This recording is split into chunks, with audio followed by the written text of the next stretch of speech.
Hello dear student, मैं हूं ओम सुमन और इस वीडियो में हम लेकर आए हैं चैप्टर 21 पार्ट 5 त्वक ग्रंथियां।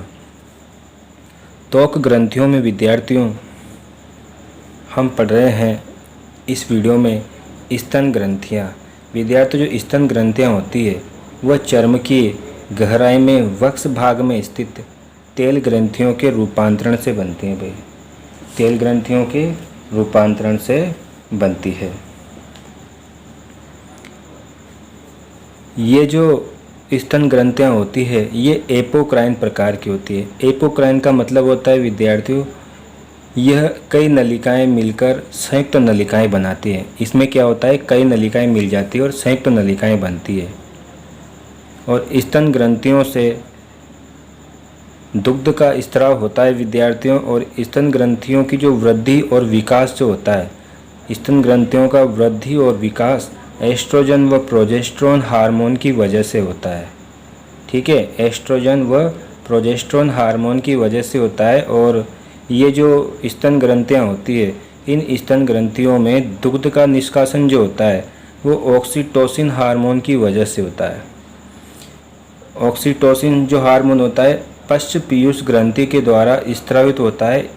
इस और ये जो एस्ट्रोजन और प्रोजेस्टेरोन है ये एक प्रकार के एंड्रोजन हार्मोन हैं। ठीक है, तो स्तन ग्रंथियों की वृद्धि और विकास, एस्ट्रोजन और प्रोजेस्टेरोन का लेवल अगर पुरुषों में अधिक हो जाता है विद्यार्थियों, तो उन पुरुषों में स्त्रियों के लक्षण प्रकट हो जाते हैं, अर्थात उनके स्तनों का आकार बढ़ जाता है। ये होता है स्तन ग्रंथियों के बारे में। दुग्ध निष्कासन की बात करते हैं तो विद्यार्थियों, दुग्ध का जो संश्लेषण होता है वह प्रोलैक्टिन की वजह से होता है। स्तन ग्रंथियों की जो वृद्धि होती है वो एस्ट्रोजन व प्रोजेस्टेरोन हार्मोन की वजह से होती है। दुग्ध का जो निष्कासन होता है वो एक प्रकार का हार्मोन है, ऑक्सीटोसिन, उस हार्मोन की वजह से होता है। अब हम बात करते हैं सिरोमिनस ग्रंथियों की। विद्यार्थियों, सिरोमिनस ग्रंथियाँ क्या होती है? सिरोमिनस ग्रंथियाँ जो बाह्य कर्णनाल होता है, हमारा जो कर्ण होता है, उस कर्णनाल की त्वचा में ये कुंडलित और नलिकाकार होती है। भाई, सिरोमिनस ग्रंथियाँ जो होती है विद्यार्थियों, ये हमारी जो कर्णनाल होती है उस कर्णनाल में कुंडलित और नलिकाकार हो जाती है। और ये जो होती है ये श्वेत ग्रंथियों के रूपांतरण से बनती है। किसके रूपांतरण से बनती है विद्यार्थियों? श्वेत ग्रंथियों के। तो हमें ये 2-3 क्वेश्चन यहाँ से पूछा जा सकता है कि जो सिरोमिनस ग्रंथियाँ होती है वो कहाँ पाई जाती है। तो विद्यार्थी, जो सिरोमिनस ग्रंथियाँ होती है, ये सिरोमिनस ग्रंथियाँ हमारी कर्णनाल में पाई जाती है। और ये कैसी होती है विद्यार्थी? ये कुंडलित नलिकाकार होती है। कैसी होती है? कुंडलित नलिकाकार होती है। और दूसरा प्रश्न पूछा जाए कि ये किसके रूपांतरण से बनती है, तो विद्यार्थियों ये श्वेत ग्रंथियों के रूपांतरण से बनती है, याद रखना। और इनके द्वारा इनका कार्य क्या होता है? सिरोमिनस ग्रंथियों का कार्य ये होता है कि ये सेरोमन नामक कर्ण मोम का स्त्राव करती है। सेरोमन लिखा हुआ है, ये सेरोमन नामक कर्ण मोम का स्त्राव करती है। और यह सेरोमन कर्णपटल की सुरक्षा करता है। किसकी सुरक्षा करता है? कर्णपटल, यानी जो कान का पर्दा होता है उस कान के पर्दे की भी ये हेल्प करता है। तो हमने दो ग्रंथियाँ पढ़ी है। सबसे पहले पढ़ी स्तन ग्रंथि, ये चर्म की गहराई में वक्ष गुहा में स्थित होती है और तेल ग्रंथियों के रूपांतरण से बनती है। और ये एपोक्राइन टाइप की होती है क्योंकि ये नलिकाएं बनाती है और इन नलिकाओं के माध्यम से ही ये अपने स्त्राव को बाहर भेजती है। तो सिरोमिनस ग्रंथियाँ बाह्य कर्णनाल की त्वचा में कुंडलित नलिकाकार होती है, श्वेत ग्रंथियों के रूपांतरण से बनती है और ये सेरोमन नामक कर्णमोम का स्त्राव करती है। ये सेरोमन कर्णपटल की सुरक्षा करता है। नेक्स्ट हम बात करते हैं विद्यार्थियों मूलाधार या वक्षण ग्रंथियों की। मूलाधार या वक्षण ग्रंथियाँ क्या होती है विद्यार्थियों? ये सीबीएसएस ग्रंथियों का रूपांतरण होते हैं। मूलाधार या वक्षण ग्रंथियों की हम बात कर रहे हैं तो विद्यार्थी, ये जो ग्रंथियां होती है ये सीबीएसईएस ग्रंथियों का रूपांतरण होता है। सीबीएसईएस समझते हो? सीबीएसईएस का मतलब होता है तेल ग्रंथि। सीबीएसईएस या तेल ग्रंथि के रूपांतरण से बनती है। तो विद्यार्थियों ये सीबेसियस या तेल ग्रंथि के रूपांतरण से बनती है। मूलाधार या वक्षण ग्रंथि हम इनको कहा कहते हैं।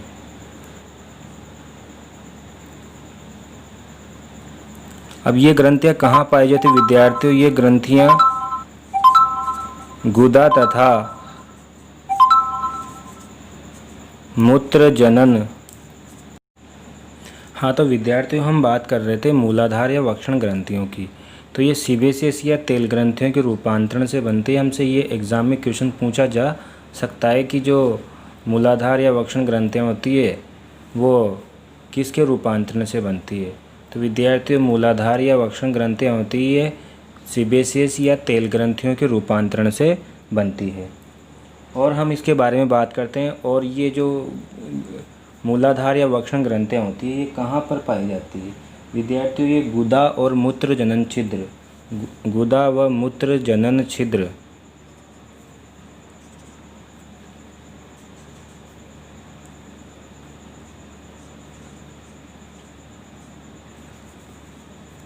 मूत्र जनन छिद्र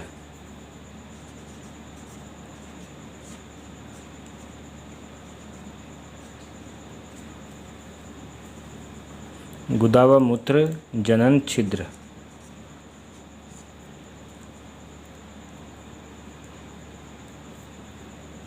के बीच, गुदा व मूत्र जनन छिद्र के बीच वक्षण क्षेत्र में होती है।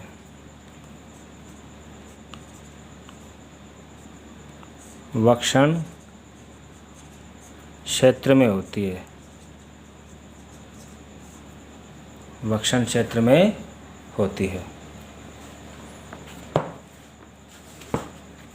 और बात करते हैं विद्यार्थियों इनके बारे में और क्या क्या डिटेल्स हमें याद रखनी है। ये क्या करती है? ये एक गंध युक्त पदार्थ का स्त्राव करती है। इन ग्रंथियों की खास बात क्या है कि ये है गंध युक्त पदार्थ का स्त्राव करती है। ये जो ग्रंथियाँ होती है ये गंध युक्त पदार्थ का स्त्राव करती है, इसलिए इनका एक और नाम हो जाएगा। अतः इनको है ना गंध ग्रंथियाँ भी कहते हैं। इन्हें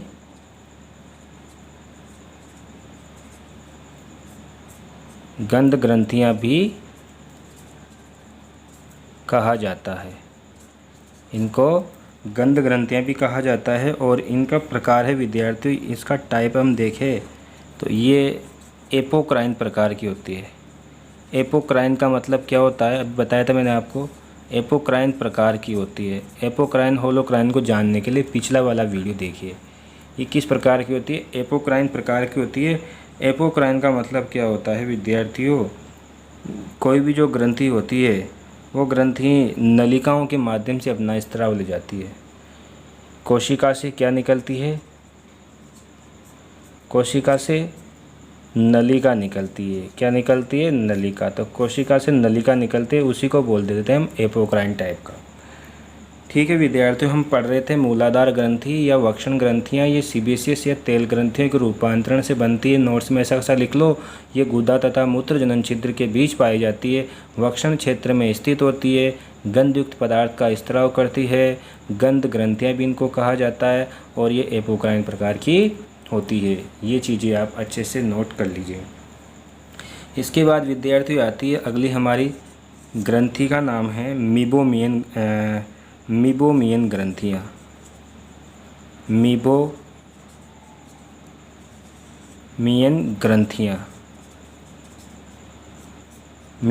ग्रंथियाँ होती विद्यार्थियों। जो मीबोमियन ग्रंथियाँ होती है ये ग्रंथियाँ बहुत ही कुछ खास काम करते हैं विद्यार्थियों। मीबोमियन ग्रंथियाँ जो है ये सीबेसियस ग्रंथियों का रूपांतरण है। ये भी हमको याद रखना है। ये भी किसका रूपांतरण है? सीबेसियस का रूपांतरण है। सीबेसियस का मतलब तो आपको याद होगा, सीबेसियस का मतलब तेल ग्रंथि। सीबेसियस का रूपांतरण है। किसका रूपांतरण है? सीबेसियस का रूपांतरण है। और ये कहाँ मिलती है? ये मिलती है पलकों की बरनियों के नीचे। कहाँ पर मिलती है विद्यार्थियों? पलकों की बरौनियों के नीचे।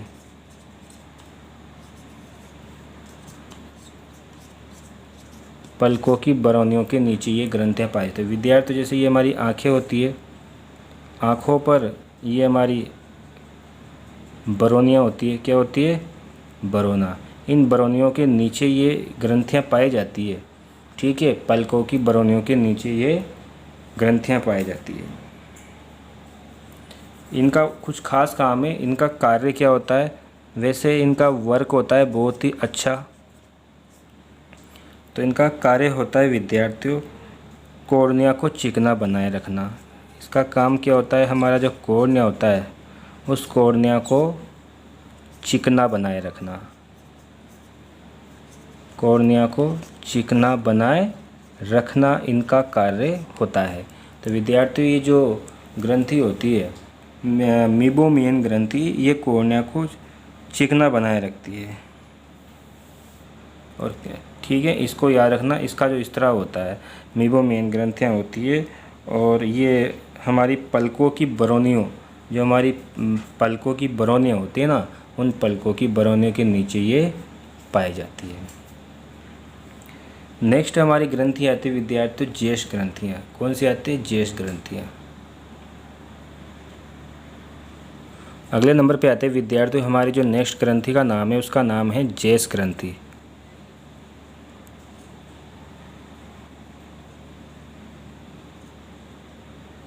जेष ग्रंथि। विद्यार्थियों, जेष ग्रंथि की बहुत खासियत है। जेष ग्रंथि के बारे में जितना कहा जाए उतना कम है। ये भी सीबीसीएस का रूपांतरण है। खास बात तो ये है कि ये भी किसका रूपांतरण है? ये भी सीबीसीएस का रूपांतरण है। ये भी सीबीसीएस का क्या है? रूपांतरण है। ये भी सीबीसीएस ग्रंथि का क्या है? रूपांतरण। इसको भी हमको ध्यान से देखना है। और ये ग्रंथियाँ भी कहाँ पाई जाती है? ये भी पलकों की बरौनियाँ जो होती है ना, पलकों की बरौनियों कहाँ मिलती है? पलकों की बरौनियों की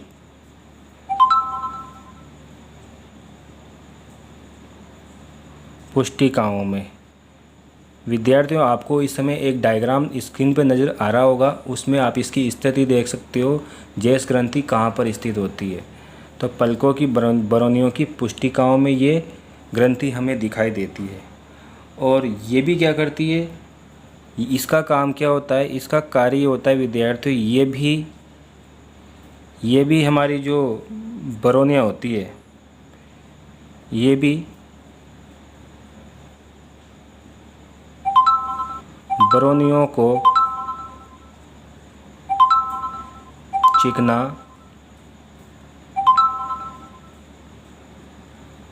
बनाए रखती है। बरौनियों को चिकना बनाए रखती है। तो ये जेष ग्रंथि के बारे में विद्यार्थियों बहुत खास बात है। आप स्क्रीनशॉट लेकर ये नोट्स ऐसे कैसे बना सकते हो। जेष ग्रंथि की बात करते हैं, स्थिति पूछे एग्जाम में 3 चीज़ें पूछ सकता है आपसे। एक चीज़ पूछ सकता है स्थिति कि कोई सी भी ग्रंथि होती कहाँ पाई जाती है। स्थिति के बाद इसका कार्य क्या है। तीसरी चीज़ आपसे पूछ सकता है विद्यार्थी रूपांतरण किसका है। ये जो ग्रंथियाँ हैं ये रूपांतरण किसका है। इन सब चीज़ों के बारे में आपसे पूछा जा सकता है कि स्थिति कहाँ पर है, इसका कार्य क्या है और इसका रूपांतरण कैसा है। तो इन सब चीज़ों के बारे में आपको डिटेल से मिलेगा। अब हम बात करते हैं विद्यार्थियों इसी पार्ट का एक महत्वपूर्ण टॉपिक है जिसका नाम है त्वचा के कार्य। अब आता है विद्यार्थियों हमारा नेक्स्ट टॉपिक आता है त्वचा के कार्य। त्वचा के कार्य। तो त्वचा का सबसे पहला कार्य होता है विद्यार्थियों शरीर की सुरक्षा करना। शरीर की सुरक्षा करना, ये हमारी त्वचा का पहला कार्य है, शरीर की सुरक्षा करना। अब ये कैसे करती है? हमारी त्वचा पर बाल पाए जाते हैं, बालों के माध्यम से हमें धूप से बचाव होता है और भी चीज़ हमें याद रखनी है। बाल के अलावा हमारी त्वचा पे और क्या चीज़ पाई जाती है? नाखून पाए जाते हैं। नाखून से भी सुरक्षा होती है। और हमने पढ़ा था इससे पहले जो पढ़ती थी। और त्वचा जो हमारे शरीर को क्या करती है? शरीर को जलरोधी बनाती है। क्या करती है? शरीर को जलरोधी बनाती है। ये त्वचा का कार्य होता है। इसके अलावा ये इसका तीसरा कार्य क्या होता है? इसका तीसरा कार्य होता है हमारे जो शरीर को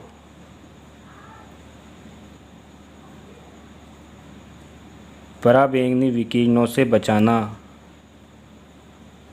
विकिरणों से बचाना, ये भी तो सब किसका कार्य है? त्वचा का ही तो कार्य है ना विद्यार्थियों। अगला कार्य है त्वचा का शरीर का ताप नियंत्रण करना। ये हमारे शरीर का क्या करती है? शरीर का ताप नियंत्रण करती है। और किस प्रकार से करती है आपको अच्छी तरह से मालूम होगा। हमारे शरीर का ताप नियंत्रण करती है विद्यार्थियों। और हमारे शरीर का ताप नियंत्रण का जो केंद्र होता है वो हमारी तो वैसे हाइपोथैलेमस होता है। कैसा होता है? हाइपोथैलेमस हमारे शरीर में ताप नियंत्रण केंद्र होता है। आप जानते हो विद्यार्थी, जो मनुष्य जो होता है ना वो कैसा प्राणी है? समतापी प्राणी है। मनुष्य जो है वो कैसा प्राणी है? मनुष्य समतापी प्राणी है। कैसा है? समतापी प्राणी है। मनुष्य को एक समतापी प्राणी की संज्ञा दी गई है। इसलिए इसका ये कहाँ भी रहे, यानी हर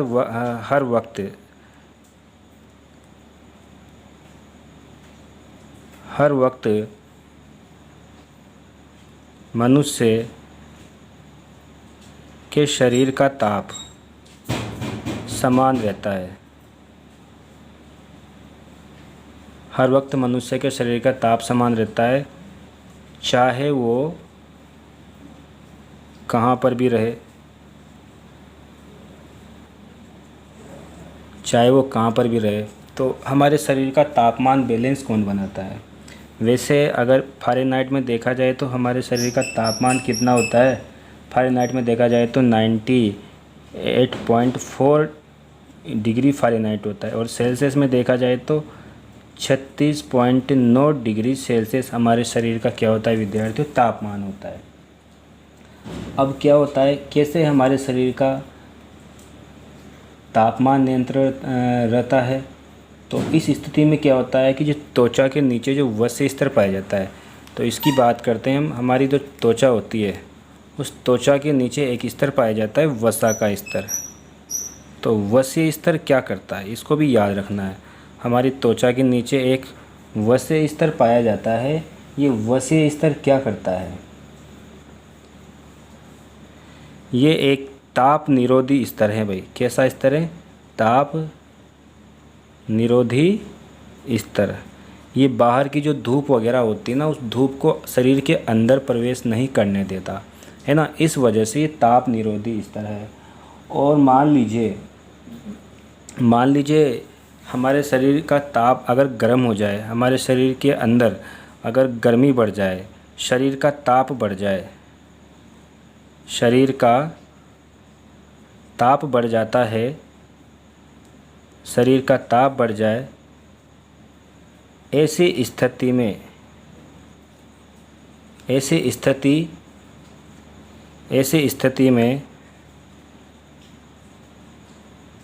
श्वेत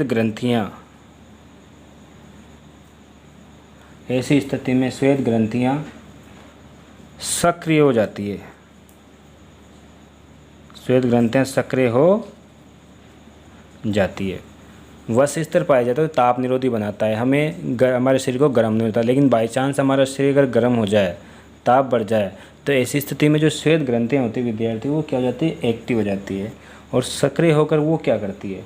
श्वेत ग्रंथियाँ जो है ये सक्रिय हो जाती है और सक्रिय होकर के एक काम करती है। क्या काम करती है विद्यार्थियों? देखना, हाँ, तो जो श्वेत ग्रंथियाँ होती है वो श्वेत ग्रंथियाँ एक्टिव हो जाती है। देखो, अगर मान लीजिए हमारा शरीर का ताप बढ़ जाता है, हमारे शरीर का ताप बढ़ता है, तो उस समय क्या होती है, जो श्वेत ग्रंथियाँ होती है,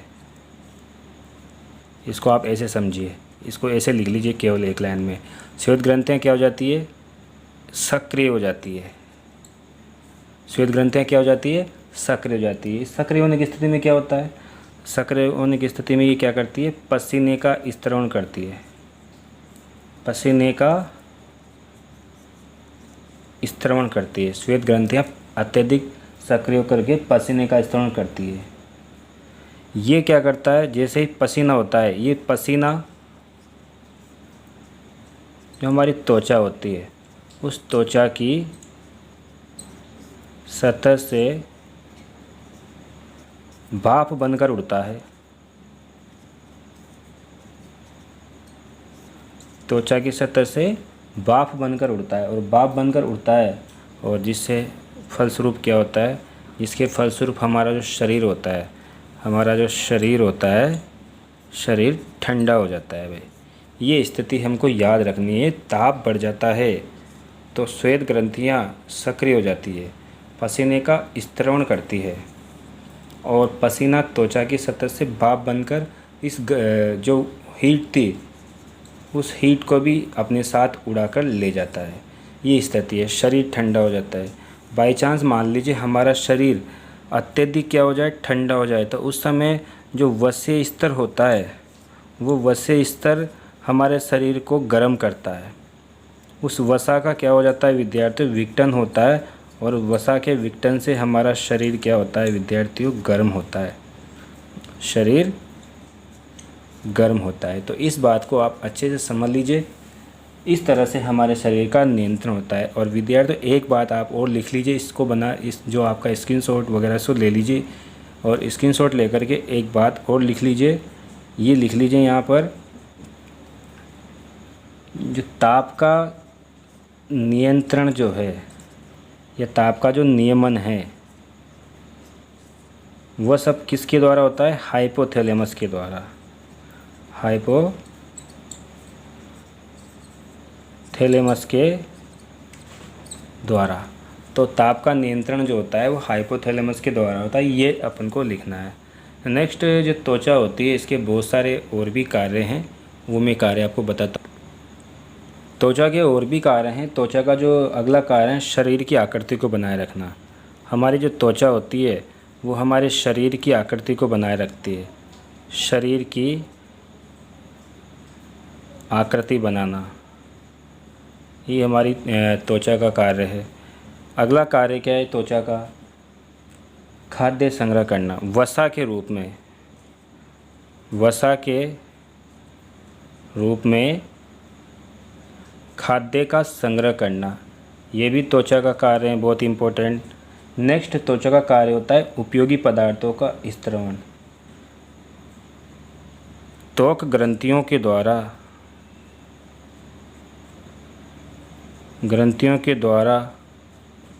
उपयोगी पदार्थों का ये क्या करती है विद्यार्थियों, स्त्रवण करती है।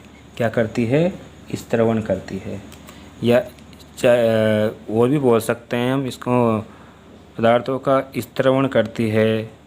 इसके अलावा यहाँ पर जो हमारी त्वचा होती है, विटामिन डी का संश्लेषण होता है। विटामिन डी का संश्लेषण, ये सब कार्य हमारी त्वचा ही तो करती है। इसके अलावा और भी कार्य जो है, छठा लिख लेता हूँ मैं। अगला कार्य उत्सर्जन का कार्य करती है। किसका कार्य करती है, उत्सर्जन। किस किस चीज़ का उत्सर्जन, CO2 का उत्सर्जन करती है। इसके अलावा ये यूरिया का उत्सर्जन करती है। पसीने के साथ में बहुत सारी चीज़ें निकलती है, ये इन चीज़ों का उत्सर्जन करती है। अगला कार्य है गमन। गमन का मतलब ये होता है, हमारी त्वचा कैसे लचीली होती है, इसलिए ये त्वचा लचीली होने के कारण हमें गमन में सहायता करती है। हमारा कंकाल निर्माण करती है। त्वचा कार्य कंकाल निर्माण करना, कंकाल निर्माण करना, ये भी किसका कार्य है विद्यार्थियों? त्वचा का कार्य है। साथ में ये और भी कार्य करती है। इसके अलावा अवशोषण का कार्य करती है। अवशोषण का कार्य कैसे करते हैं विद्यार्थियों? अवशोषण का कार्य किसका? दवाई, मलहम, क्रीम इत्यादि चीज़ों का भी अवशोषण का कार्य करती है। जैसे भी हम जब भी कोई क्रीम वगैरह लगाते हैं ना, उस सब का ये त्वचा हमारी क्या करती है? अवशोषण करती है। इसके अलावा ये उद्दीपन ग्रहण करने का कार्य करती है। उद्दीपन या संवेदना ग्रहण करती है। कैसे करती है? उद्दीपन और संवेदना ग्रहण करने का काम विद्यार्थियों,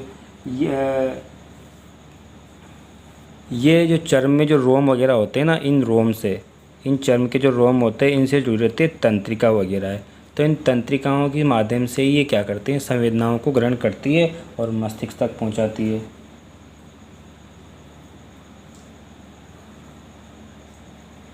और इसके अलावा जो तो हमारे दांत होते हैं, हमारे दांतों के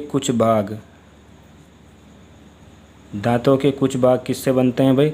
दांतों के कुछ भाग त्वचा से बनते हैं। जैसे मसूड़े, ये किससे बनेंगे?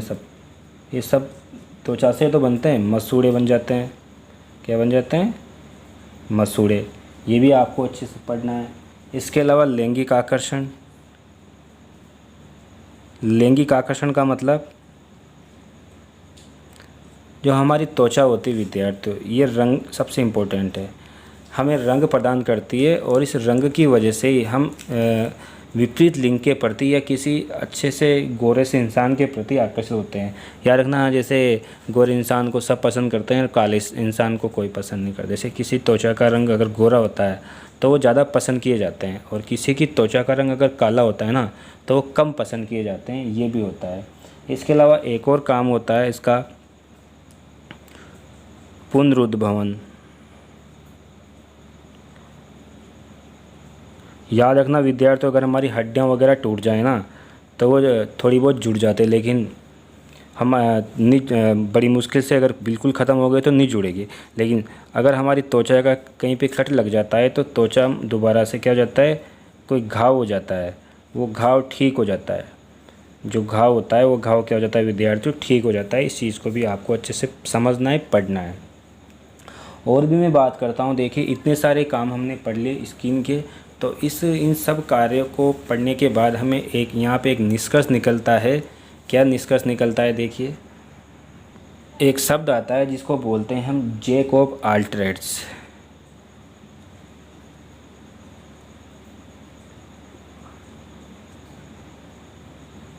Jack of all trades. Jack of all trades का मतलब होता है हरपन मौला।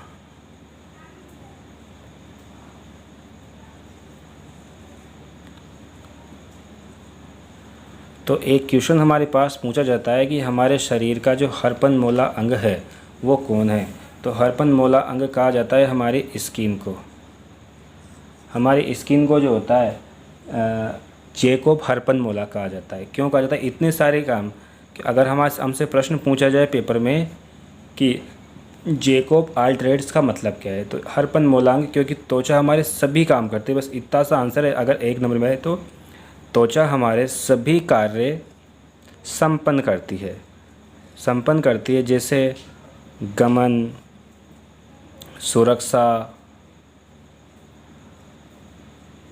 कंकाल बनाना आदि आदि। तो एक नंबर में ऐसा लिखना है कि ये हमारी त्वचा जो होती है सारे के सारे काम हमारे शरीर के संपन्न करती है, इसलिए इसको बोला जाता है जैक ऑफ ऑल ट्रेड्स। ठीक है। तो विद्यार्थियों, ये जो लेसन होता है, ये लेसन चैप्टर 21, इसका ये पार्ट 5 है। इससे लेसन कंप्लीट होता है। अगले वीडियो में हम नेक्स्ट लेसन शुरू करेंगे। इससे पहले इस पार्ट के जो क्वेश्चन आंसर है वो नेक्स्ट वीडियो में आपको मिल जाएंगे। ठीक है।